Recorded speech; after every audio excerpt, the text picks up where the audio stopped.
Welcome to my channel. Linksys AC6600 Setup.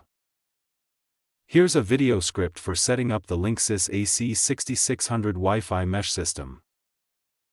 Start by powering up the main router and connecting it to your modem using the provided Ethernet cable.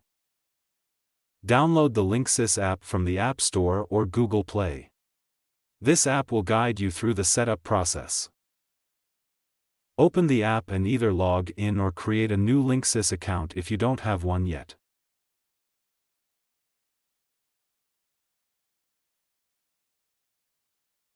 Follow the app's step-by-step instructions to set up your main router.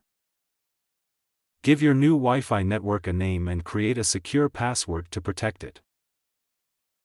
Now, place the additional nodes in key locations around your home to expand your Wi-Fi coverage.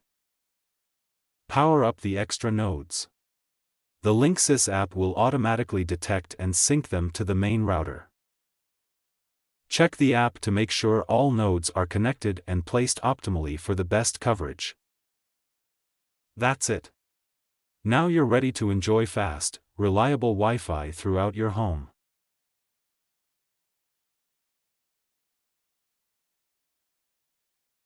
This script is designed to visually guide users through the setup while keeping it clear and straightforward. Thanks for watching.